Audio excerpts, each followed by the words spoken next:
it's Operation Rebuild for Blackburn Rovers as Bradley Dacarino has been sidelined for the foreseeable future. What has Tony Mowbray got up his sleeve for Huddersfield Town? They're our next opponents, and we're going to talk about that next.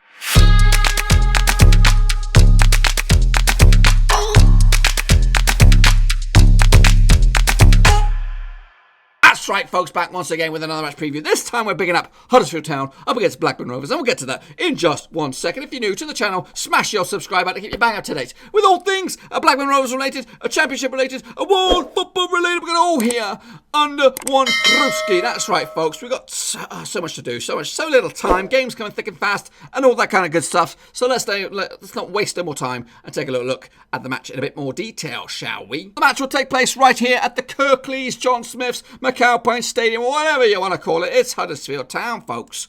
Yes, that's right. We've already played them already. The game will take place on the 29th of December. Normal kickoff on Sunday. Danny Cowley is the man in charge, pulling the strings for Huddersfield at the moment. Colin Grant is the danger man for me. He might have gone a little bit quiet goal-scoring form, but he's still up there with the leading marksmen of the Championship this season. Last season, they did finish 20th in the Premier League, which was relegation. They played each other 89 times, including that draw earlier in the campaign. 282 wins for Huddersfield, 33 wins for Rovers, 34 draws along the way. Last season, it was last time out, it was double draws.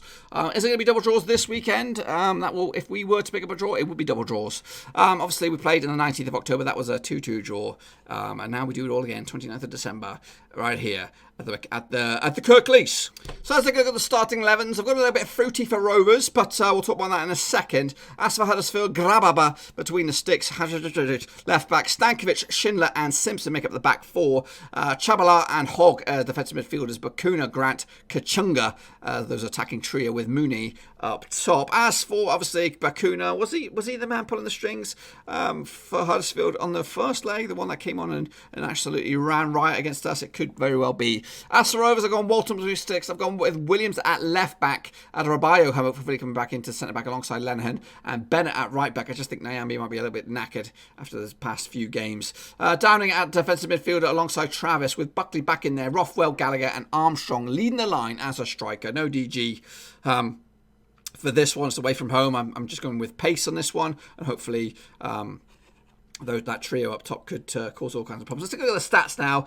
Grant leads the way with 12 goals for Huddersfield. Bakuna's there with 5 in second spot. Campbell and Schindler both have 2. Hogg has 9 yellows in the discipline. Bakuna has 5 yellows. Kachunga 4, as Chalobah with 4. 1 red card as well for Chalobah. Dacarino's the man we're all talking about in all kind of categories. Top goal scorer for Rovers, 10 goals. Armstrong now with 5. Williams 3 and Gallagher has 3. As for discipline, Lenihan has 6 yellows. Bennett 4. Cunningham 4. Williams has 4. And Dacarino, the one and only guy with a red card to his name. Let's take a look at the next 5 fixtures for Huddersfield on the left-hand side.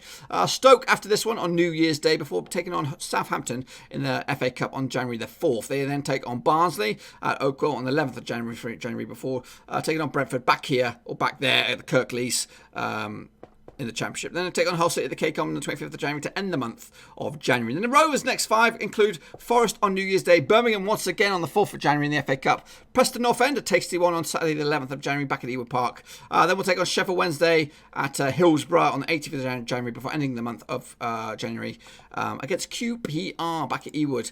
The last 5 results for Huddersfield has not been super duper great. It's been okay. They did lose to Middlesbrough last time out away from home, but they did beat Nottingham Forest 2-1 at the Kirklees last time out. Drawing with Wigan 1-1, beating Charlton 1-0 away from home and losing against Leeds United at the Kirklees. As for Rovers, unbeaten run continues after they drew with Birmingham 1-1. They did draw with Wigan as well at Ewood Park 0-0, so back-to-back home draws. Before that, though, 2 decent away performances, a win against Bristol City 2-0 and a draw against Swansea City at the Liberty, and also picking up a victory against Derby County at Ewood Park 1-0. Let's take a look at the home and away forms for both of these sides. That's what we're really worried about between the two sides. So Huddersfield come into this just the one defeat of the past 6 out of home form, but a lot of draws in there as they head into this. There's 3 draws at the past 6 for them. So the defeat was against Leeds. They did pick up wins against Barnsley and Forest quite recently. As for Rovers away form, 3 defeats, going back a bit, but currently on a 3-game unbeaten run, 2 wins and a draw. So hopefully they can continue that with at least a point. I'm aiming for a point at least on this one against Huddersfield Town. Let's take a look at the last 6 between two sides. It seems to be a draw specialist game sort of thing. There's been 1 win out of the past 6 encounters in all grounds, and that goes to Huddersfield back in 2016 at Ewood Park with Naki Wells and a big fat OG from Matt Kilgallen. Before and after that, it's been draws galore with obviously earlier in the campaign with a 2-2 draw, with Holtby scoring his one and only goal for Rovers. Last time out, it was a 1-1 draw at the Kirklees. I was there. I was in the stadium. I was behind the goal. I saw Danny Graham score. I actually saw Danny Graham scored in front of my face. Naki Wells was a long way away. I actually thought it was a free kick from Aaron Moy, but I don't know. We went to Huddersfield for that game. But yeah, it seems like a lot of draws go on between these two sides, but we'll have to wait and see. So let's take a look at the last 6 away games at the between the two sides. It's actually a bit more even. 1 win for Huddersfield, 1 win for Rovers, 4 draws once again. Obviously, the last victory in this game was back in 2014 for Blackburn, 4-2 winners with a Jordan Rose hat-trick. Craig Conway as well on the score sheet. Adam Hamill and Naki Wells on the score sheet for Huddersfield. Going all the way back to 2010, though, Huddersfield did beat Rovers. It looks like a friendly, perhaps. John Carl Goodjohnson with a goal then. So I don't know if that really counts. But yeah, so it smells like a draw. Danny Graham scored at least 1 goal against them. Danny Murphy, goodness me. So take a look at the strengths and weaknesses for both sides here. Huddersfield's strengths, creating chances through individual skill, but also creating chances through balls. As for their weaknesses, stopping opponents from creating chances, defending against skillful players, defending set pieces, but also avoiding individual errors. Their style of play is attacking down the right-hand side with short passes and also long shots. They play out wide, the offside trap, and they like to keep the ball in their own half. And they also can keep a consistent 11. As for Rovers' strengths, creating long shot opportunities and defending set pieces, we also have a weakness of protecting the lead and avoiding the offside trap. Our style of play is playing out wide, but also attacking through the middle, rotating their first 11, and also very, very non-aggressive. As for, let's take a look at Huddersfield's statistics and numbers over the past season, or half a season, or whatever you want to look. Their shots, on average, they take the shots 65% through the middle, with 90% down the left-hand side. They also have the majority of their shots within the 18-yard box, 49% of all shots taking place in there, with 45% on the outside of the box. As for shots received, 65% through the middle and 18% down the left-hand side, with 55% of all shots received coming within the 18-yard box and 36% on the outside. As for their touches, they like to play down the right-hand side, as suggested earlier, 44% of all attacking avenues coming down the right-hand side. And they also boss the midfield third, 46% of the time. As for their goals, 19 have come from open play, 4 from set pieces, and 3 from penalties.